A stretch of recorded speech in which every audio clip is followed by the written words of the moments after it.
Halo, Assalamualaikum warahmatullahi wabarakatuh. Welcome back to my video again. As usually with me Siti Sopianti dalam laporan akuntan. Nah, di pertemuan kali ini saya akan membahas tentang forum pertemuan ke-8. Jadi di forum pertemuan ke-8 ini materinya yaitu prosedur audit. Nah, I have several questions that I have to answer dalam forum pertemuan ke-8 ini. Jadi kita langsung aja ke pertanyaan yang pertama. Jelaskan mengenai proses audit. Dan pertanyaan yang kedua, asumsikan jika saya sebagai auditor eksternal, bagaimana cara saya melakukan prosedur penilaian tersebut. Nah, yang pertama, apa saja yang akan saya tanyakan saat wawancara dengan direktur keuangannya atau direktur utamanya entitas klien saya. Terus yang kedua, bagaimana cara melakukan analytical test atau prosedur analitis atas laporan keuangan entitas klien saya. Dan yang ketiga, hal apa saja yang akan saya inspeksi dan saya observasi pada entitas klien saya. Pertanyaan yang ketiga, berapa materialitas OM, PM, dan IM atas laporan keuangan entitas klien saya. Dan yang keempat, jika asumsinya saya sudah mengetahui adanya kecurangan pada entitas klien saya, dan prosedur apa saja yang akan saya lakukan untuk mendeteksi kecurangan tersebut. Yang kelima, apa saja yang dilakukan saat menguji pengujian atau test of control. Dan yang terakhir, apa yang dilakukan saat pengujian test of detail balance. Nah, langsung aja kita masuk ke pertanyaan yang pertama. Nah, yang pertanyaan yang pertama itu kan jelaskan bagaimana proses audit ya. Proses audit ini dibagi ke dalam 3 tahap, yaitu ada penilaian risiko, respons atas risiko, dan terakhir pelaporan. Nah, penilaian risiko ini kita harus tahu dulu nih entitas bisnis dan lingkungan klien kita tuh seperti apa gitu kan. Dimulai dari proses bisnisnya seperti apa, kompetitornya siapa, dampak dia terhadap lingkungannya atau stakeholdernya itu seperti apa. Terus kita juga udah pernah belajar sebelumnya di materi sebelumnya itu memang relatable ya sama sekarang, yaitu mengenai COSO framework. Jadi kita di sini menilai entitas bisnis dan lingkungan klien itu bisa menggunakan COSO framework. Jadi kita tahu nih pengendaliannya seperti apa, kita tahu manajemen risikonya seperti apa, terus respons dari perusahaan itu menanggapi resikonya itu seperti apa gitu kan. Selanjutnya dari situ tuh jadi kita bisa menilai nih bahwa entitas bisnis klien kita tuh seperti apa proses bisnisnya, terus bagaimana pengendalian internal di dalamnya, dan juga bagaimana resikonya. Terus selanjutnya kita melakukan prosedur analitik. Nah, prosedur analitik ini menurut saya sih review dari awal ya, maksudnya review laporan keuangan entitas klien kita di awal gitu, dimana kita harus melakukan pengujian, nggak pengujian sih, lebih tepatnya membandingkan gitu ya. Jadi kita nilai dulu nih, kita bandingin. Contohnya misalnya kalau misalnya kita mau pakai yang horizontal, berarti kan kita membandingkan gitu kan dari tahun yang sekarang dengan tahun yang sebelumnya. Contohnya kita dikasih laporan keuangan entitas kita 2019, kita akan mengaudit 2019, misalnya dikasih laporan keuangannya ini versi yang entitas kliennya ya yang ngasih, terus kita bandingin nih sama yang tahun 2018, berarti karena ini horizontal berarti kita membandingkan dari tahun sebelumnya dengan tahun saat ini gitu kan ya, kenaikan atau ada penurunan gitu kita bandingkan gitu. Nah, angka-angka yang signifikan itu harus kita remarks untuk taking consideration sih sebenarnya. Jadi kita harus jeli juga gitu kan ya, oh ini ada kenaikan yang signifikan, ada penurunan yang signifikan, itu kenapa, penyebabnya apa, kok bisa sih gitu. Nah, itu yang harus kita taking consideration nantinya. Selanjutnya misalnya kalau misalnya ada yang sama sih horizontal, vertikal, dan rasio-rasio keuangan, misalnya ada yang something yang mencurigakan gitu yang nilainya signifikan, itu harus di taking consideration. Nah, selanjutnya kita menerapkan materialitas di awal. Nah, menetapkan materialitas ini sebenarnya untuk kita tahu nih kita mau seberapa banyak sampel yang mau diuji gitu kan. Kayak kita udah belajar sampling yang kemarin gitu kan ya. Kalau semakin dia high risk atau resikonya tinggi, maka kita harus menetapkan materialitasnya rendah. Dengan demikian, sampel yang akan diuji akan semakin banyak dan pekerjaan auditnya juga akan semakin lama. Nah, tapi kita balik lagi sih, kita harus tahu juga pengendalian internalnya seperti apa gitu. Makanya nentuinnya tuh nggak cuma berdasarkan judgement aja, tapi harus berdasarkan prosedur-prosedur yang lainnya. Terus kalau misalnya kita tahu entitas ini resikonya rendah, maka mortalitas yang ditetapkan itu tinggi biasanya. Dan dengan demikian sampelnya akan semakin sedikit dan pekerjaan auditnya juga akan semakin singkat gitu. Nah, selanjutnya itu tahap yang pertama ya. Nah, tahap yang kedua respon atas resiko. Respon atas resiko ini kita melakukan pengujian pengendalian. Nah, seperti yang tadi saya bilang kan, kita udah menetapkan, misalnya nih ya, sebagai auditor kan udah misalnya dari prosedur analitik ketahuan, terus materialitasnya kita udah tetapin, kita uji pengendaliannya. Oh, ini pengendaliannya lemah atau kuat. Nah, di sini kita ketahuan nih, maksudnya kita bisa tahu nih pengendalian yang dilakukan oleh entitas klien kita itu seperti apa melalui test of control. Jadi test of control ini kita melakukan pengujian pengendalian dimana biasanya ya untuk proses-proses yang biasa dilakukan gitu. Misalnya contohnya keuangan ini contohnya mau beli aset gitu ya, mau beli aset harganya misalnya di bawah 25 juta, itu level approvalnya seperti apa, terus mekanisme pembeliannya itu akan seperti apa, apakah melalui vendor atau langsung beli aja ke tokonya atau kayak gimana. Nah, itu kan pengendalian internalnya ya. Nah, seperti yang kan ada SOP gitu kan, terus kita lihat nih penerapannya seperti apa, sudah sesuai dengan SOP atau belum. Itu sih lebih ke seperti itu. Nah, untuk yang selanjutnya pengujian atas saldo, biasanya ini test of detail balance. Nah, ini tuh cross check. Jadi test of detail balance ini kita melakukan cross check. Misalnya saldo aset sekian ratus juta gitu. Terus kita lihat rinciannya aset apa aja sih bisa sekian ratus juta gitu. Terus ada nih asetnya, terus kita lihat benar atau enggak sih gitu kan ke vouchernya, atau kita lakukan vouching. Jadi cross checknya biasanya kayak gitu sih, ini benar gak sih asetnya dibeli, terus benar gak sih tanggal segini dibelinya gitu. Jadi ke transaksinya bisa sampai ada saldo segitu tuh kita lihat ke transaksinya gitu. Nah, kalau misalnya kita menguji transaksinya, kita harus lihat ke bukti-buktinya, itu vouchernya benar atau enggak, seperti itu. Nah, selanjutnya ada juga mengevaluasi. Nah, mengevaluasi ini berarti kita kan sudah membuat prosedur analitik, menetapkan materialitas, terus kita evaluasi nih, oh benar atau enggak, terus ini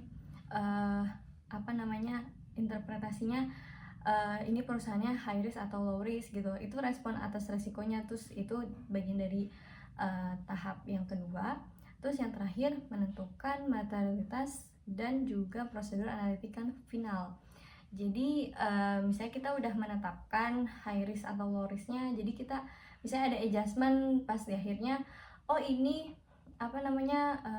materialitasnya terlalu tinggi atau terlalu rendah, berarti bisa di adjust. Atau misalnya prosedur analitiknya kita hitung ulang, berarti kan setelah kita melakukan proses audit di atas gitu. Nah, yang terakhir itu ada pelaporan ini berarti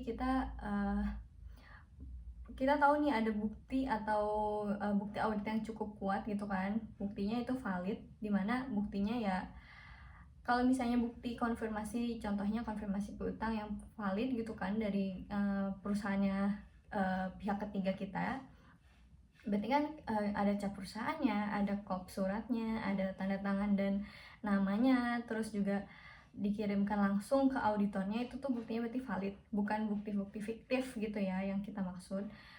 Nah, seperti itu sih tahapan dari proses audit. Langsung aja kita masuk ke pertanyaan yang kedua. Asumsikan sebagai auditor eksternal, bagaimana cara saya melakukan prosedur penilaian tersebut. Yang pertama, apa saja yang akan saya tanyakan pada saat wawancara. Nah, pada saat wawancara itu, jadi kan pada saat proses audit yang pertama ya, tahap pertama itu kita kan harus mengenal dong entitasnya seperti apa, bisnisnya seperti apa gitu kan ya. Nah, itu tuh kita harus tahu melalui apa sih? Biasanya ya tanya jawab, wawancara di awal gitu kan buat nanya. Ya, pertama yang saya akan tanya sih ya profil perusahaannya pastinya ya. Ya nama perusahaannya udah pasti gitu kan. Terus ini legalitasnya kayak gimana? Terdaftar kapan sebagai perusahaan terbatas atau PT atau CV atau dan lain sebagainya.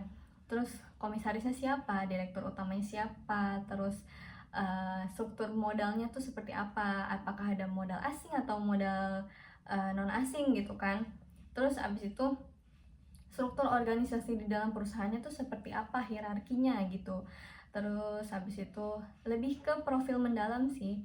Jadi pertanyaan-pertanyaan yang saya akan tanyakan tuh seperti legalitas, terus kapan didaftarkan sebagai PT, terus kewajiban pajaknya juga gimana, jangan lupa loh, karena pajak itu kan kita pernah belajar compliance sebagai dari kepatuhan loh.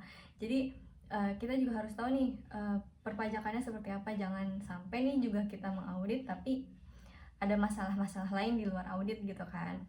Terus abis itu saya akan menanya konsep dari bisnisnya, proses bisnisnya ya, dari bagaimana perusahaan itu dari maksudnya dari bermulai operasi hingga mendapatkan pendapatan gitu, menerima pendapatan. Misalnya contohnya perusahaan tol gitu ya, gimana sih proses bisnisnya gitu sampai bisa dapat pendapatan itu kayak gimana gitu. Itu bisa aja misalnya dari mulai pengguna jalan atau customer masuk ke gerbang tol, ngelakuin tapping gitu kan, terus abis itu pakai elektronik money, terus abis itu masuk ke dalam bank, dan akhirnya sampai gimana itu uang di bank itu bisa diterima oleh perusahaan dan dianggap sebagai pendapatan. Nah itu bagaimana proses bisnis yang seperti itu gitu. Terus apa saja kelompok biaya-biaya yang harus dikeluarkan selama satu periode gitu kan ya. Karena kita juga harus tahu gitu kan. Pokoknya harus lebih mendetail nih bagaimana lingkup dan bisnisnya dari entitas klien kita. Nah, selanjutnya struktur. Struktur organisasi itu penting. Maksudnya tuh strukturnya tuh bukan kayak, kan tadi udah dibilang di awal ada komisaris, ada direktur, oke, seperti itu, tapi lebih detail lagi. Misalnya di dalam perusahaan itu bagian divisinya apa aja, misalnya ada GA, ada finance, ada procurement, ada misalnya teknik, ada operasional dan seperti itu.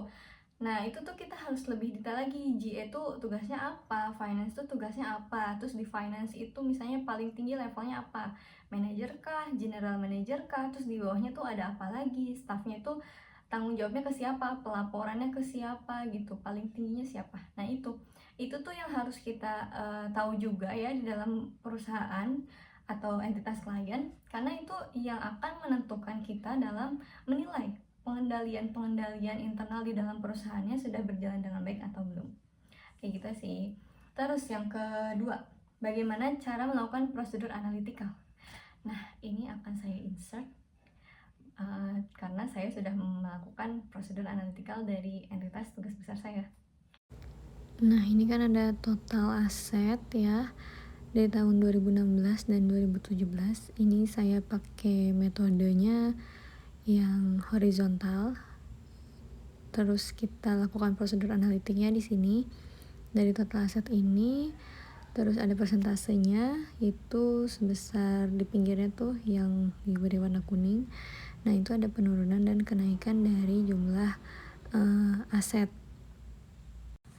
Nah ini juga sama ya, kelompok liabilitas sama ekuitas kita lakukan prosedur analitik dengan menggunakan metode horizontal membandingkan dengan tahun sebelumnya. Kita lihat yaitu nilai yang signifikan ada pada liabilitas pembayaran pensiun. Ada kenaikan sebesar 9,45% dan ini cukup signifikan ya dalam sebuah laporan keuangan gitu ya. Nah ini yang harus di taking consideration untuk kedepannya. Nah untuk yang ekuitas tadi kepotong, di akhir ekuitasnya juga ada kenaikan yang signifikan ya dari tahun 2016 sampai 2017, di mana ada 6,98 kenaikannya, dan itu juga cukup signifikan yang harus di consideration lagi. Lalu untuk laporan laba ruginya, saya menggunakan prosedur analitik dengan metode yang vertikal membandingkan dengan pendapatan. Nah, sini kita dapat hasilnya ya, 2016 dan 2017. Nilainya tidak ada yang begitu signifikan seperti tadi kelompok aset dan nilai liabilitas juga ekuitas. Ini nilainya kenaikan dan penurunannya masih dianggap tidak ada yang signifikan. Nah, ini juga lanjutan dari laporan laba ruginya. Setelah dilakukan prosedur analitik dengan metode vertikal, sama ya, tidak ada yang begitu signifikan seperti kelompok financial statement tadi. Jadi ini masih penaikan dan penurunannya tidak sebegitu ada yang signifikan ya. Nah, ini menghitung rasio keuangannya ya PT Asabri. Terus kita lihat 2016 dan 2017, terus kita hitung kenaikan dan penurunannya. Ternyata ada 2 rasio yang begitu signifikan kenaikannya dan penurunannya, yaitu ada RKI, rasio kecukupan investasi, yaitu naik signifikan dari 2016 ke 2017, dan juga ada rasio liabilitas terhadap ekuitas atau DER, debt to equity ratio. Itu juga penurunannya begitu signifikan dari 2016 ke 2017.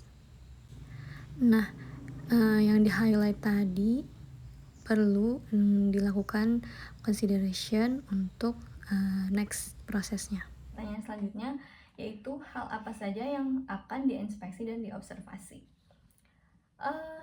Inspeksi itu kan kita melihat dokumen ya, kita lihat dokumennya, kita lihat data-datanya gitu kan ya yang dikasih oleh si perusahaan. Terus kalau observasi kan kita datang langsung, kita ngamatin gitu kan ya, kita datang misalnya saya akan melakukan observasi atas aset. Saya kan harus melakukan uji asersi dong, asersi existence ada atau enggak, sama asersi valuation dan accuracy.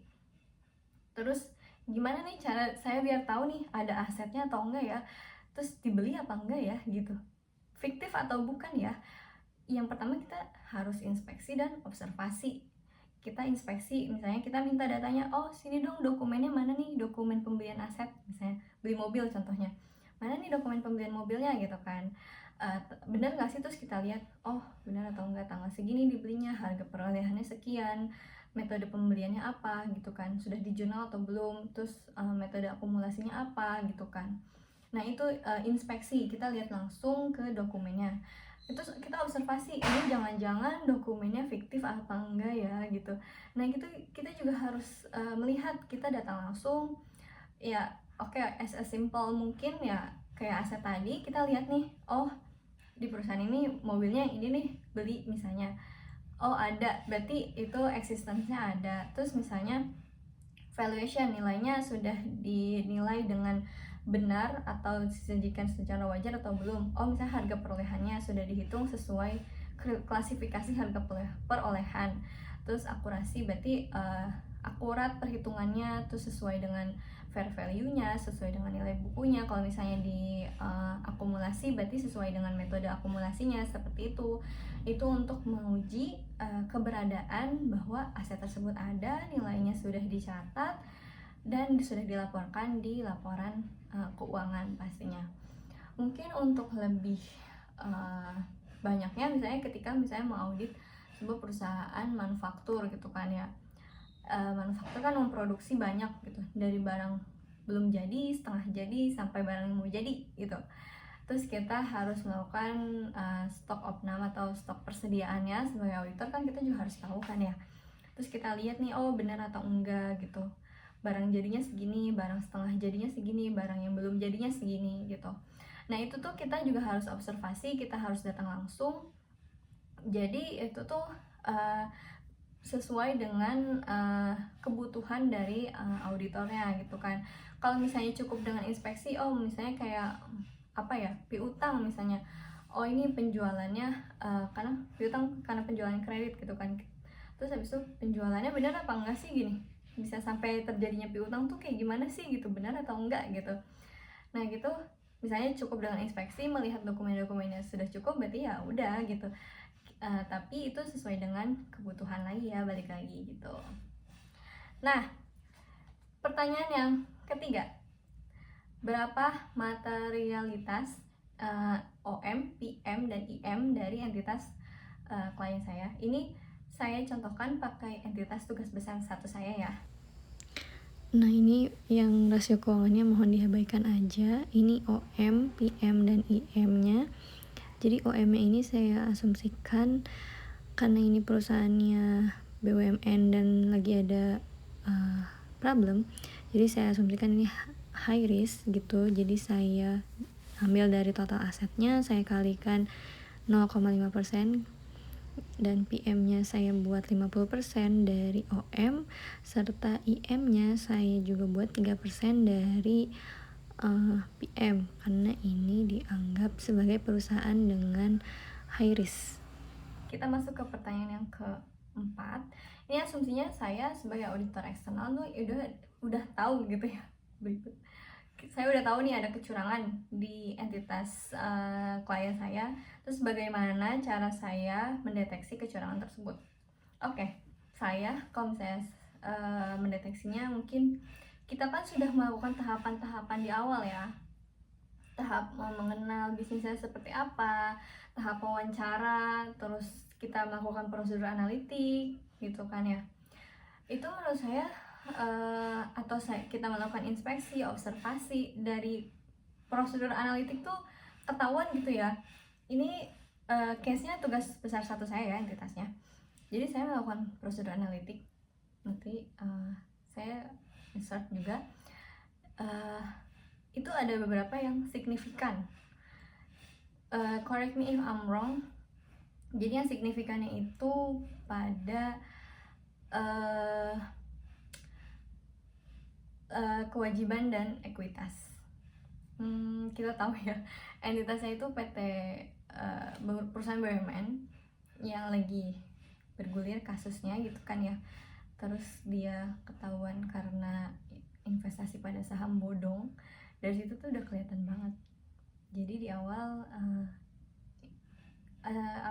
ketersediaan informasinya mungkin enggak begitu lengkap ya, karena di sini adanya kecurangan gitu, yaitu seperti saya udah pernah bilang, top manajemen yang menutupi atau memang KAP-nya yang tidak mendeteksi atau auditornya yang tidak mendeteksi gitu.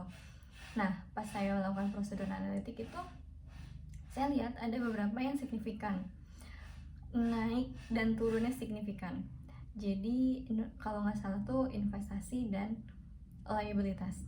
Saya akan cross check lagi. Nah, di sini investasi dan liabilitasnya itu naik signifikan. Dimana kita tahu masalahnya itu berinvestasi pada saham-saham gorengan, saham-saham bodong gitu ya.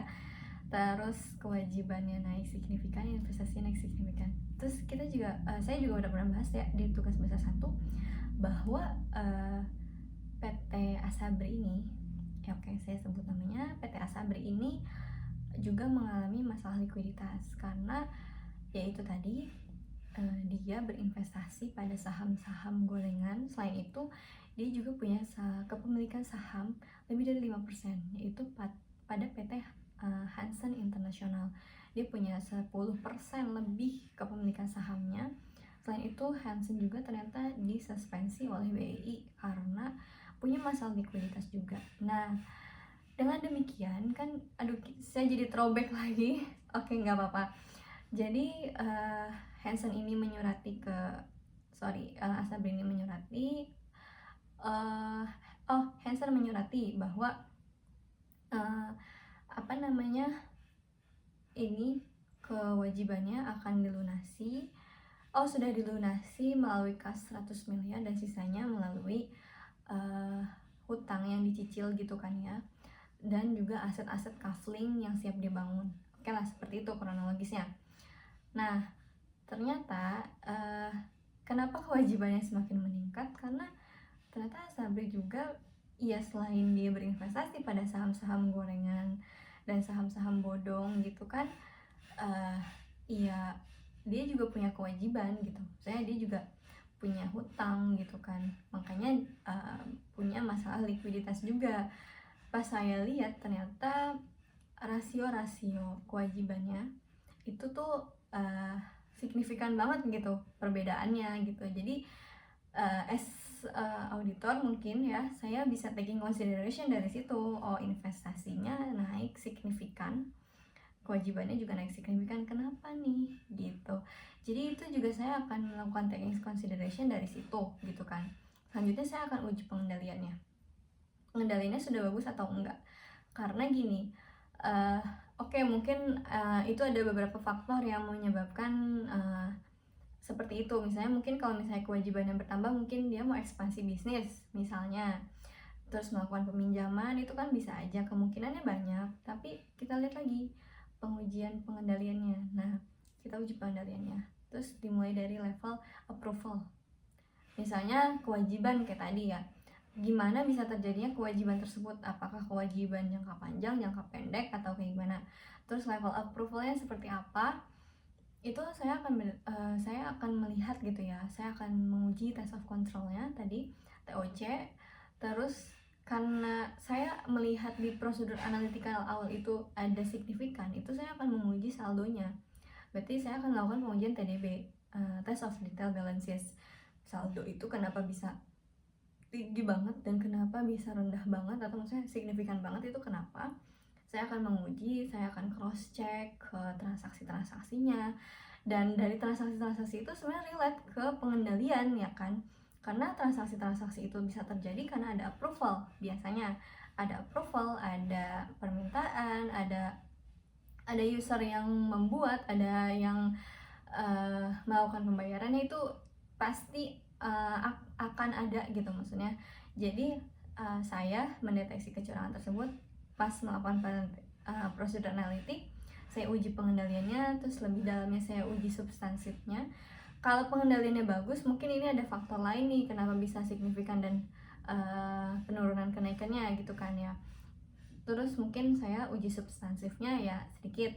Tapi kalau ini udah kenaikan signifikan banget, terus pengujian pengendaliannya juga lemah, ini substantifnya udah pasti banyak nih gitu. Jadi itu yang akan saya lakukan untuk mendeteksi kecurangan. Tapi balik lagi ya, kasus Asabri ini either top manajemennya yang menutup-nutupi hingga tidak terendus oleh akuntan publik atau KAP, atau memang KAP-nya juga yang ya mungkin kurang detail lagi gitu kan, melakukan ya penilaian atas asersinya gitu. Oh iya, saya juga akan menilai asersinya. Misalnya kayak kewajibannya signifikan, investasinya signifikan. Saya akan melihat existence-nya, investasinya mana, bukti kepemilikan investasinya mana gitu kan. Selain itu saya juga akan mengirim konfirmasi jika memang ini peminjamannya via bank atau misalnya pihak ketiga. Saya akan mengirim konfirmasi, benar nggak sih utangnya segini, terus saya misalnya ke investasi, contohnya saya akan mengirim ke Bursa Efek misalnya, konfirmasi seperti itu gitu, untuk mendeteksi adanya kecurangan di awal. Nah, yang kelima, apa yang akan saya lakukan ketika menguji TOC? Kan kita udah bahas tadi ya di atas, pengendalian internal, TOC, test of control, itu kan kita melakukan pengujian pengendalian, bagus atau enggak nih SOP-nya, udah sesuai SOP apa belum gitu kan. Nah itu tuh biasanya nggak cuma level approval gitu kan ya, tapi kita paham dulu nih, paham proses bisnisnya dari entitas klien itu, baru kita bisa menetapkan oh ini udah sesuai atau belum gitu.